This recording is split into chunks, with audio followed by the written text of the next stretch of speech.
Welcome to Hitting Home.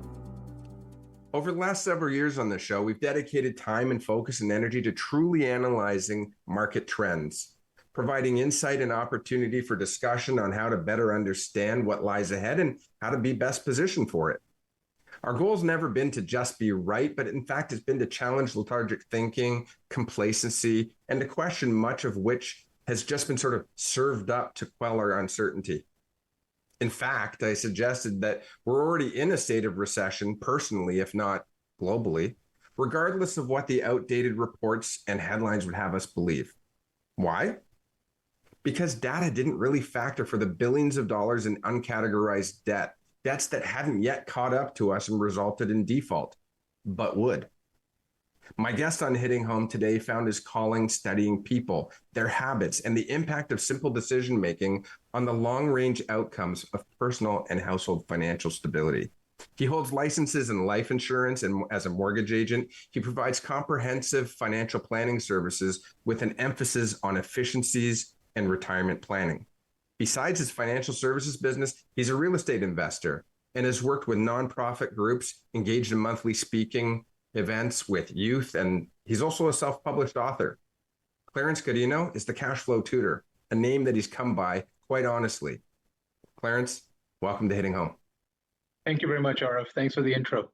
I'm really glad you're here, and this is a conversation that you and I have talked about numerous times over the last few years, and I think the timing and really the delay was perfect because when we look at the markets and when we just sort of dispense with some of that high tech stuff and just have simple conversations with people, I think this is the perfect time for you to be on the show and to talk to people about really those simple things that make a world of difference. I'm really glad you're here.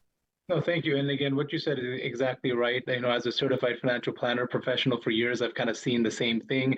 You're talking about people watching the show for what's happening externally, but again, a lot of people ignore what's happening internally, and that's really where people have the biggest potential impact. And it's so easy though, Clarence, isn't it? For you, me, I don't think I'm immune to it, to sort of pay attention to what's happening maybe in my extended family, in my neighborhood, with my colleagues in industry and at work. And at the end of the day, does it really matter what sort of these grandiose and global numbers, international numbers, national numbers, does it really matter if my situation doesn't fit inside that box? Yeah, see, I mean, it's good to know what's happening around, but being able to actually feel the impact on your, month end, on your own bank account, like basically seeing, how you're doing and how you can get further ahead. That outside information, it may not necessarily impact you immediately and directly, but there's a lot of things internally that you could do with your own finances that can put you in the best position to deal with whatever's happening out there.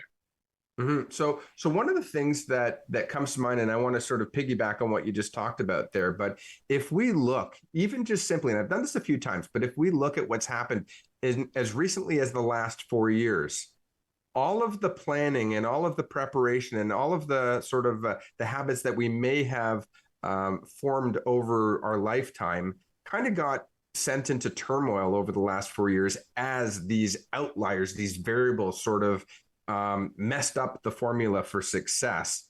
Where are you finding people really, in your observations, in your study and discussions with people, where are people today despite best intentions?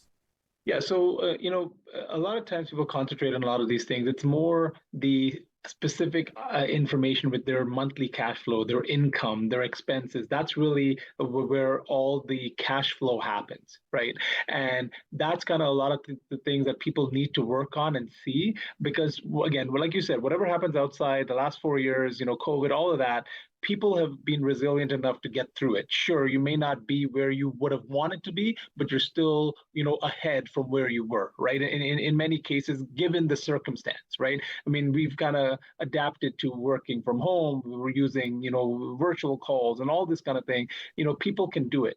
But at the end of the day, back then or now, people still have to look at their own circumstances. And the reason why they don't is they don't realize that there is something that can be done. Right? A lot of times people don't know what the potentials are, and they think that we've already got everything right. We've got our mortgage here, we've got our in savings here, this is happening in the world, but we've got our things going. Well, how can you do what you're doing already, but do it so much better where you can be less impacted by what's happening outside. So one of the things that as I'm listening to you speak, I'm also thinking of human behavior. I'm thinking of emotional intelligence. I'm thinking about those intangible things that sort of interfere with logic and reason. And part of it is living in the now. We hear a lot of buzzwords online and in conversations. I'm living my best self today, or you know what? We don't know if you're not going to live forever. You can't take it to the grave, so I'm going to enjoy life now. And I think that it's a fair emotion to feel, right? At the same time, life is a formula. Life is an equation. If you're going to retire and if you're going to be able to survive retirement, at the end of the day, you have to have a little bit more left over than what you earned and what you spent. There's got to be something left over. Why do we make it more difficult than it really is?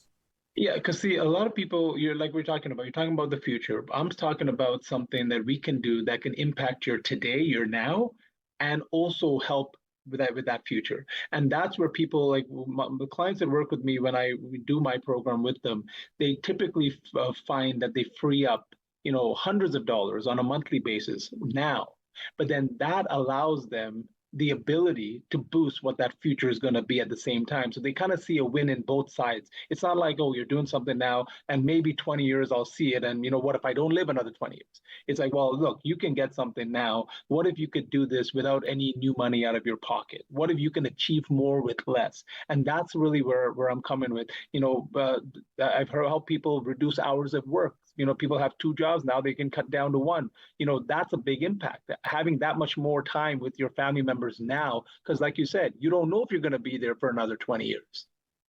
So maybe the best way to do this is if I think I asked you to come prepared with a couple of analogies, a couple of stories, and maybe you can give us an analogy of something that's very real, not far-fetched, something that is very everyday that our audience and myself included would be able to relate to. Have you got any stories in mind? Yeah, I mean, just touching on what I just mentioned. So I had this one client, she's a nurse, and for 15 years, she worked 2 jobs at 2 hospitals, had a nice house, nice cars, not much debt.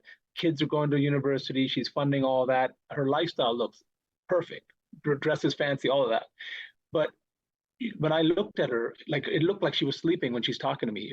Her eyes are just so tired from always being working, always being out there. And she's not having the time to live in that house, not having the time to spend with the kids that she's working so hard for, right? Because she's always on the run. So when, after I kind of worked with her, we were able to free up so much and help reduce her amortization on her overall debt, boost her retirement enough that she actually was able to reduce the actual the work that she did. Within 3 months of what we did, she cut her hours down from about 75 hours to about 55 hours. She was still working because she was just used to it. But the interesting thing is she was so used to going for so long, so hard. When she had all that extra time, she didn't know what to do with herself. So she actually started a business. Right. So, again, at the end of the day, something positive came out of it. Sure, she still has extra time she can spend with her kids, she could spend at home, but she was also be able to build something more for her just because of the fact that she went through what we went through. And for 15 years, maybe if we had met 15 years earlier, she may not have had to go through that. And that's interesting, actually, that you say that, because many people that I do speak with, they're in their 3rd career or more. They might be in their 4th, 5th, 6th career, whatever. I don't know if it's still true that we have 7 careers over our lifetime, but I have read study after study that says actually the way in which people are starting to provide for themselves financially is actually shifting away from conventional career more into a combination of interests that each generate some form of income for the household. And maybe we'll get into that down the road just a bit. But for this particular case, and not everybody's a nurse, not everybody has this woman's lifestyle or characteristics that influence her life. But what are some of the most common and low-hanging fruit, easy things that people can take as a first step? I don't know if you prescribe sort of one gigantic step or if you prescribe sort of the simple steps. What's sort of the first thing, the exercise that you would challenge people to do? Yeah, so that's the thing. A lot of times people, when they do this, they challenge people to do things. And people, just like a diet, they're not going to do it on their own or they won't maintain it. So what I do is I look at each person as an individual situation. Every situation is different. But everybody has some inefficiencies in what they're doing, not on purpose, they just don't know. Right. So, for example, if everyone who owns a home, you have a mortgage, you have line of credits, car loans, credit cards, you have all of that. Every month you're paying a certain amount to service those debts. But at the end of the day, what if you could service the same amount of the same debt load with less cash? Right. So that's really where it comes into. It's like, hey, let's see if what you're doing inefficiently, just like businesses. Every quarter, they're going to look at, hey, where do we have efficiencies? A penny saved is a penny earned. So you don't necessarily have to earn more. What if you could save more? Right. And people think, hey, I went to my bank, I went to my, to this specialist and that specialist, and they all told me this, and we're all good. Yeah, but if they're working on individual items, they can only tell you that you're good in that individual item. They're not looking at the overall picture.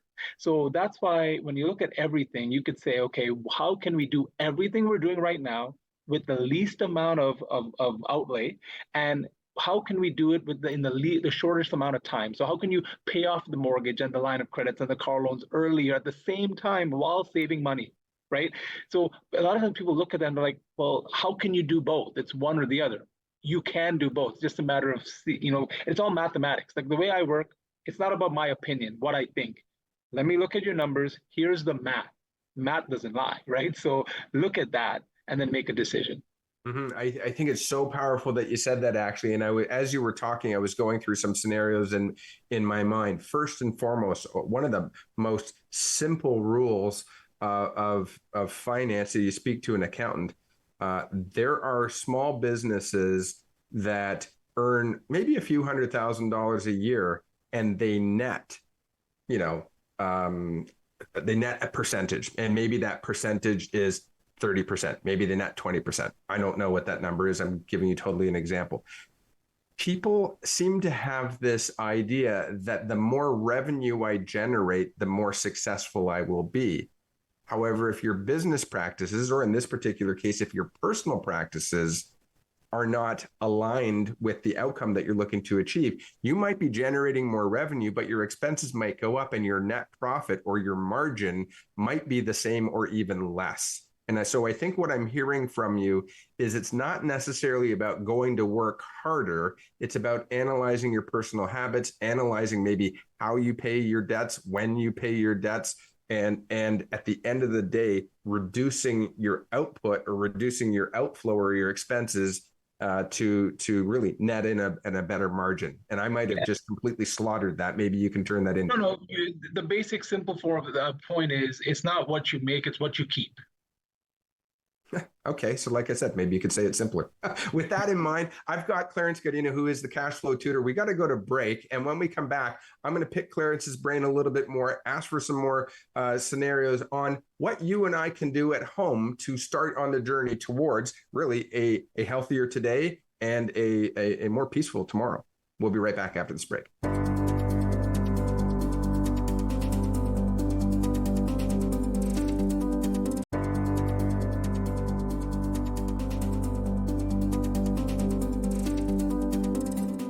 Welcome back to Hitting Home. I'm here with Clarence Godinho, who's the Cash Flow Tutor. And Clarence, I'm glad we're having this conversation. During the break, I was kind of thinking on what you talked about, and I want to dispel some thoughts here for a sec, folks at home. You're probably not going to walk away with the single magic bullet today, and life is going to change. But I think part of this conversation, Clarence, that I'm understanding is we want to start with the end in mind. Right? We want to start with what the outcome is that we're looking for, and then you help people work backwards. But the other side is really bringing in an accountability partner to sort of work with us towards achieving our goals. And am I close? Is that a helpful way to sort of position ourselves to take on this challenge of wanting to ensure that we've got a peaceful or a better future ahead? Yeah, that's exactly right. Because a lot of people are working towards something that they have no idea. They don't have an end result that they know that they have to achieve. So what happens is once they're at that point, they realize, oh, I'm not there, and now it's too late. You don't have the time to make it happen. So if someone says, hey, I want to live a certain lifestyle in retirement, there's a dollar figure attached to that. And if you know what that cash flow amount that you need at that time is, then you know what you need to have in order to generate that cash flow at that time. So now let's work backwards and say, what do we need to do today to make that a reality? Now, most people will say, hey, I don't have any extra cash to make that happen. Well, that's where the point comes in. Let's look at your numbers. Let's see if there's any efficiencies there. If we can free up, $500 to $1,000 a month, which is my client's average, and if we can free up that money and now utilize that to hit that target or get closer to it than you would have been otherwise, you're that much further ahead. Mm-hmm. So you may not be hitting that 500 or 1,000 mark in the first month. And I know you've got some scenarios, Clarence, where people who have really sort of buckled down to work with you and they're having those results within several months, maybe 3-4 months, something like that. But I think this is a very important point for people to take it home. If we don't have a roadmap, if we don't know where we're going, if we don't have a destination, we don't know how to get there. And if we don't know how to get there, we start to sort of have that weight on our shoulders. We start to actually give up. We start to just say, I don't know what 10 years from now is going to be like. I'm barely getting through today. That's not uncommon a conversation for people to have. So I think what you're basically, what I'm hearing from you is you don't have to do that single leap at once, but start, right? It's a starting point to work from. And if there is a roadmap, then we have something we can work towards. No, and what you're saying is right. Like, see, once they have that roadmap and they can see the what it is to work towards, they have the motivation to get there. And now they're less likely to give up, because it's easy to give up when you don't have a goal in mind. Like, if you're working so hard and you don't know what the reward is, well, why are you going to work, right? So now when you understand, okay, this is what I need that's going to benefit me, and now I have an actual realistic way to get there. And here's the thing, if it's impossible to get there, it's better to know that when you're 50 or 45 than when you're 65. You know what I mean? So now you can kind of prepare yourself to say, okay, this is not going to be my reality. So let's adjust what my plan is. And now let's hit that plan, compared to not having any plan and failing everything, right? So that's kind of where people benefit. I mean, even if they don't, see a dollar value benefit, just by knowing the reality, that takes them that much further ahead. I remember sitting at the kitchen table with my dad, and he sort of pushed a piece of paper across the table from me, and I was like, what is this? And he was introducing me to my very first term life insurance product or something like that. And I don't know if I was 13 or 15 years old, and it was $100 a month. And basically he told me it was sort of a forced savings account. And I was like, why? I'm 13. What do I need life insurance for? I'm going to live forever. And in fairness, full story, full disclosure, I think I signed it. I don't think I actually maintained it. In fact, I'm quite sure I didn't maintain it. And then suddenly I woke up one day and I was 20 years older, and all that time had passed. So I guess kind of a question I have for you. Of course, the answer is the perfect time is to start is now. But what do you do? I don't think, in fairness to our audience, I'm going to go out on a wild, on a limb here. I don't know that our audience is necessarily in the 20s, but let's say our audience is in their mid 40s and 50s. What are we doing now if we've never done this type of exercise? How do we transition into it? What's the first step to take? Okay, so again, the earlier, the better, to understand the circumstance, obviously. Even if the audience is at that stage in life, they're going to know people, their kids, other family members that may be at a better position. So, you can do whatever you can at this point. We can work with you from today, but make sure that the other people that, and now have that opportunity are not losing that opportunity because no one's bringing it up in front of them, right? And to show them that value and say, hey, you know what, had I known this, had I done this, this is how much easier it would have been. And touching on what you said about insurance, I mean, obviously the cost goes up every year. So again, that comes into cash flow as well. The lower the cost you can have something that you're going to have in life anyway, might as well have it at the lowest potential cost. So it frees up that much more, for the future. Okay, so with that in mind, Clarence, and by the way, anybody at home, do not take this as specific advice to you right now in the moment. Speak to your licensed professional to have this conversation. There's your disclaimer. But speaking about, borrowing cash or accessing cash at different rates, A couple of years ago, you could take a home equity line at, prime plus three or whatever, and that might have been at 7%. It might have been somewhere hovering around that mark. You could refinance your house somewhere around the 2% mark. You could sort of, address your immediate pain point of high credit card debt sitting in the 19 to 25% interest range and absorb it at 2% and then promise to work towards better habits. Today, the market's a little bit different. Average rates were up at around 7% for a while, just for a first mortgage. Now they're down and around the mid fours. But the point of it is that in just a short span of time, the cost of borrowing money conventionally has changed. Is accessing money from your home equity to address your debts part of a strategy to consider? It may be, and that comes down to the mathematics, as I said. So whatever I do, it's not about what I think, it's about what makes sense on paper. And that's something that, again, most clients can't argue with either when they see the math, right? So if it makes sense, they do it. If it doesn't, they don't. And that's what really, with the current market and the way the rates are, sure, it's not going to be the same as it was back then, but you can still find some efficiencies there. Now, if you end up looking at the three things, okay, first, am I saving money per month? Second, by doing this, am I also able to reduce the amortization on my overall debt? And third, am I going to be paying less interest over that lifetime of that debt? If all three of those are check, check, check, then this makes sense. Now, in some cases, people may refi, they may save some money right now, they may save a little bit of time, or maybe they're paying for another 5 or 10 years, and if they calculate that overall interest that they're going to pay in their lifetime, if that is significantly greater to achieve what you're doing, then maybe it's not the best situation. But again, some people may make that choice because they need that savings in the now. And they're like, you know what, I'll sacrifice that extra cost, but the savings now is going to help me to do other things that may kind of offset that over time. So those decisions are individualized, but it's about showing the numbers. And first off, with anybody, if those three checks are there that I mentioned, 99% of the people will go ahead or will make that decision. But if it's a matter of, hey, one of those three things are not in line, now it comes to a personal decision.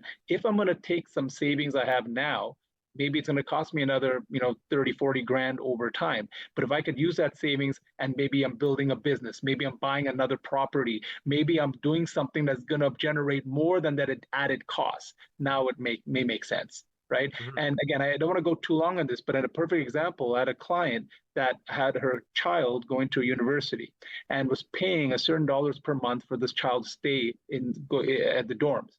So I looked at her situation. We freed up some cash flow, allowed her to buy a property in that vicinity where the school was. Her daughter lived there, had 4 roommates. Her daughter didn't pay a penny to live there. The roommates were more than covering the cost of the house. The daughter stayed in school. She had 3 more years left, finished school. And then they sold the house, and with the real estate market as it was, they ended up making an extra $100,000 on that property. So she didn't have to pay anymore to stay in school. They actually profited, and it actually paid for her university education at the same time. And I love that story. I absolutely love the story. And so just to put things into perspective for people, round numbers here, if you have a $500,000 mortgage and you're going to take 20 or so plus years in order to pay it off, that's the word amortization, is how long it takes to get to zero. You will in fact pay over $1 million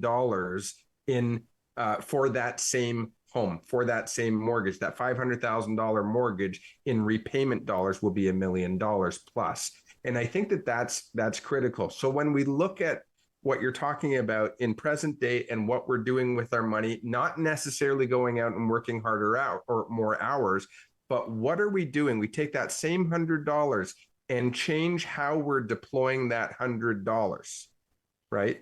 Change what we're doing with it. It's not a different $100. It's not an extra $100. It's how we're using that $100. That $100 can turn into something else. Yeah, it's really stretching the dollar. Like, we have limited time of how much we can work and how much we can earn. And it's like, how can you maximize what you can get for every dollar you spend by just being efficient? And again, many people don't know that the efficiencies are what efficiencies are available, what's out there. And when you look at the math and you see it and you find it, and now it's like instead of paying that extra money towards the bank, towards the credit card companies, your car loans, you're actually paying it into your own pocket towards your future, whether you're going to save it for your retirement, whether you're going to buy more insurance with it, whether you're going to buy a secondary property with it. It's benefiting you now instead of benefiting, the institution. And I think that that's critical. This is a lot of information to kind of swallow in just a half an hour. And it's definitely not something that you do in a single sitting. It is about changing your mindset. It is about, first of all, deciding to submit to some new information, being willing to accept and consider some new information and have that kind of a discussion. Clarence, I love these conversations with you, and I have seen your handiwork. I've seen what you've done with your clients. I've seen what you've done in the industry, and I've certainly seen what you've done for yourself. And it really isn't more difficult than it has to be. It is a change of mindset, and it is simple math. But what I love about what you do is the fact that you make the math make sense. And I think that that is critical. We're not all math experts, but we certainly have the opportunity to reach out to somebody like yourself or others who are in the market and have that conversation to say, listen, math wasn't necessarily my thing, or it wasn't necessarily my interest, but now it's about the story about real life, and I want to make this make sense. So with that in mind, Clarence Godinho, Cash Flow Tutor, you can find him online, and I think we're going to have some information on you going through the credits, but I really appreciate you taking the time with us today and helping make some sense of it. So thanks for joining, and we'll see you again next time on Hitting Home.